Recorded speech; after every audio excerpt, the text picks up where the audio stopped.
మార్కెట్లో ఇన్వెస్ట్ చేసి మీ డబ్బులు డబుల్ చేసుకోవాలనుకుంటున్నారా? సుందరరామిరెడ్డి గారి లైవ్ సెమినార్ కి అటెండ్ అవ్వండి. Hello viewers, welcome back to Suman TV. ప్రస్తుతం మనతో పాటు ఉన్నారు consumers affairs committee chairman Mandadi Krishnareddy గారు. సార్తో మాట్లాడదాం. నమస్తే అండి. నమస్కారం అమ్మా. కృష్ణారెడ్డి గారు, బంగారం ధరలు చూసుకుంటే రోజు రోజుకి విపరీతంగా పెరిగిపోతున్నాయి. 1,00,000 వరకు కూడా వెళ్తుందని అంటున్నారు. కొంతవరకు చూసుకుంటే ట్రంప్ యొక్క రాక కూడా దీనికి కారణం ఉండొచ్చు అంటున్నారు. ఇంకేం కారణాలు ఉంటాయంటారు? ఈ బంగారం ధరలు ఇంకా ఇలానే పెరుగుతూ ఉంటాయంటారా? అంటే బంగారం ధరలు పెరగడానికి రకరకాల రీజన్స్ ఉన్నాయి. ఒక్క కారణం అని చెప్పడానికి వీల్లేదు. ముఖ్యంగా ఏంటంటే, ఎప్పుడైతే డాలర్ రేట్ ఎక్కువగా పెరుగుతూ ఉంటుందో, అంతర్జాతీయంగా డాలర్కే వాల్యూ ఎక్కువ ఉంటుంది కాబట్టి, డాలర్ రేటు పెరుగుతున్న కొద్దీ దానికి తగినటువంటి నిల్వల్ని ఏ దేశమైనా పెట్టుకోవడానికి ప్రయత్నం చేస్తుంది. అంటే బంగారంతోటే ఒక దేశం కరెన్సీ వాల్యూ అనేది ఉంటుంది. సో ప్రతి కంట్రీ ఏం చేస్తుంది, కొంత బంగారాన్ని రిజర్వ్ బ్యాంక్ ఆఫ్ ఇండియా, అంటే మన రిజర్వ్ బ్యాంక్ ఆఫ్ ఇండియా ఉన్నట్టుగా వాళ్ళకు ప్రతి దేశంలో కూడా ఒక రిజర్వ్ బ్యాంక్ లాంటి ఒక సంస్థలు ఉంటాయి. ఆ సంస్థల్లో కొనిపెడుతుంది. సో ఎక్కువగా పోటీపడి ఎక్కువ బంగారాన్ని కొనడం వల్ల డిమాండ్ అండ్ సప్లై వల్ల కూడా రేటు పెరగడం అనేది జరుగుతుంది. ట్రంప్ వచ్చినాక స్పెషల్గా చేసింది ఏంటంటే, డాలర్ రేటు బాగా పెరిగేటట్టు చేశాడు. అంటే ఇతర దేశాలని కట్ చేయడం, ఇతర దేశాలకు ఇచ్చే రాయితీలన్నీ తగ్గించేసేయడం, దేశాలు తన మీద ఆధారపడే పరిస్థితి తీసుకురావడానికి ప్రయత్నం చేయడం, అమెరికాని సంపన్నంగా నిలబెట్టాలనే కోరిక బలంగా ఉంటాం. అది ఒక రకంగా అతను ప్రామిస్ చేశాడు ఎలక్షన్లో వచ్చే ముందే, నేను ఇవన్నీ చేస్తాను, ఇక్కడ ఉన్న వాళ్ళకి ఉద్యోగాలు దొరికేట్టు చేస్తాను, బయట వాళ్ళని ఉద్యోగాలు లేకుండా చేయడానికి ప్రయత్నం చేస్తాను, బయట వాళ్ళు ఎక్కువగా ఇక్కడ నివసించడానికి వీలు లేకుండా చేస్తాను, అమెరికన్స్ని స్ట్రాంగ్ చేస్తాను, గొప్ప వాళ్ళని తయారు చేస్తాను, ప్రపంచంలో అమెరికాను మించిన దేశం లేకుండా చేస్తాను అని ఇలా చాలా వాగ్దానాలు చేశాడు. ఆ వాగ్దానాలకు అనుగుణంగా రోజు రోజుకి చర్యలు ఎక్కువ తీసుకోవడం వల్ల బలవంతంగా సంఖ్యలేసి ఇతర దేశాల్లో ఉండే వాళ్ళని తీసుకొచ్చి ఇక్కడ వదిలిపెట్టేసిపోతున్నారు. మన ఇండియాకు కూడా ఇప్పుడు 3-4 ఫ్లైట్లు వచ్చేసాయి. ఆల్రెడీ దాదాపుగా 400-500 పీపుల్ దాదాపు వచ్చేసారు. ఇంకా లక్షల మీద రావాల్సి ఉంది. ఆ లక్షల మీద కూడా అందరికి తీసుకొస్తారు. ఈ లోపల మన మోడీ గారు అక్కడికి వెళ్ళడం, మేమే తీసుకొచ్చుకుంటాం బాబు, మీరు అలాంటి పని చేయాల్సిన అవసరం లేదు, గుర్తించిన వాళ్ళు మాకు అప్పు చెప్పండి, మేము తీసుకొచ్చుకుంటాం అని చెప్పడం ఇలాంటివి జరిగాయి. సో ఇప్పుడు బంగారం రేటు పెరగడంలో ఒకటి ట్రంప్ రావడం ఒక ముఖ్యమైన రీజను.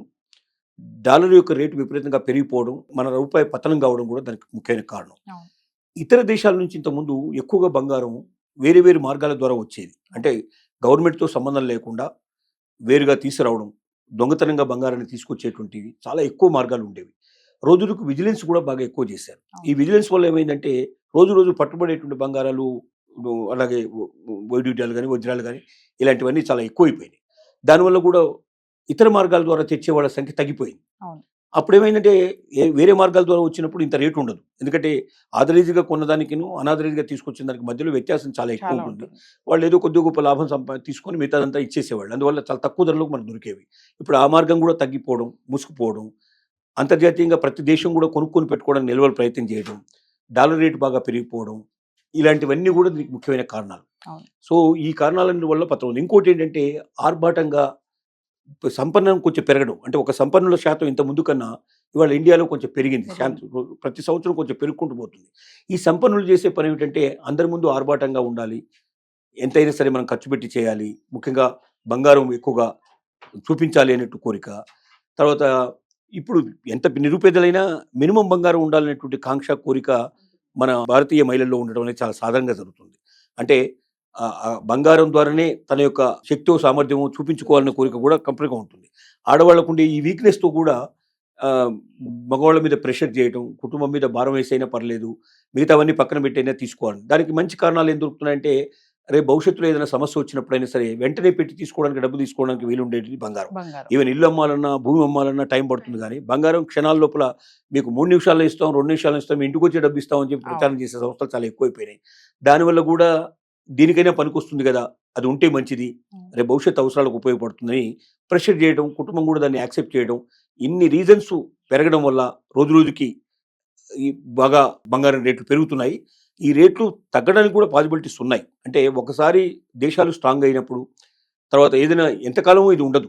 ఇది ఇంతకుముందు కూడా గతంలో ఇలాంటి చాలాసార్లు జరిగాయి. పెరగడం తగ్గడం అనేది సహజంగా జరిగింది. బంగారం రేటు తగ్గదు అని ఎవరు గ్యారంటీ ఇవ్వలేరు. కానీ ఎప్పుడు తగ్గుతుంది అని మాత్రం ఎవరు చెప్పలేరు. కాబట్టి వీలైనంతవరకు ఏంటంటే, బంగారాన్ని కొనడం తగ్గించుకుంటేనే, ఎప్పుడైతే తగ్గుతుందో బంగారం కొనడం తగ్గుతుందో అప్పుడు ఆటోమేటిక్గా రేట్లు కూడా డౌన్ అయిపోయే పాసిబిలిటీస్ పడతాయి. అది మనుషుల్లో మార్పులు రావాలి. తర్వాత బంగారం మీద పెట్టుబడులు ఎక్కువ పెట్టినప్పుడు దాన్ని నియంత్రించేటువంటి ప్రయత్నం కూడా గవర్నమెంట్ చేసే ప్రయత్నం జరగాలి. లేదా బ్యాంకు వడ్డీ రేట్లు ఎక్కువ పెంచితే ఆటోమేటిక్గా బంగారం కొనడం తగ్గిపోతుంది. దానివల్ల రేట్లు డౌన్ అయ్యే అవకాశాలు కూడా ఉంటాయి. సో ప్రభుత్వం తీసుకోవాల్సిన చర్యలు ఉన్నాయి. ప్రజల నుంచి కూడా తన ముందుకు వచ్చి చేయాల్సిన బాధ్యతలు ఉన్నాయి. వాలంటరీ ఆర్గనైజేషన్స్ కూడా దీని గురించి ప్రచారం చేయాల్సిన అవసరం ఉంది. బంగారం నిల్వలు పెట్టుకునే దానికన్నా బంగారాన్ని బ్యాంకులో పెట్టే పాసిబిలిటీస్ కూడా ఇచ్చారు ఇప్పుడు. అవును. అంటే మామూలుగా మనం డబ్బు తీసుకుంటే వడ్డీ కట్టాల్సి వస్తుంది. అదే బంగారం తీసుకెళ్ళి అక్కడ పెట్టినట్టయితే వాళ్ళు బంగారానికి కూడా కొంత వడ్డీ ఇస్తారు. వడ్డీ ఇస్తారు. అంటే మామూలుగా డిపాజిట్ల మీద ఇచ్చేంత ఇవ్వకపోయినా కొంత వడ్డీ వస్తుంది. సేఫ్గా మన బంగారం అక్కడ ఉండే అవకాశం ఉంటుంది. ఇలాంటివి కూడా చాలా ఉన్నాయి.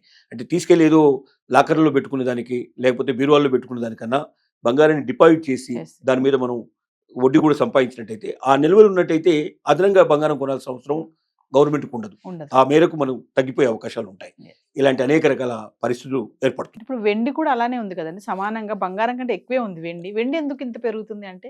అంటే వెండి అయినా బంగారం అయినా రెండు విలువైనటువంటి వస్తువుల కింద లెక్క.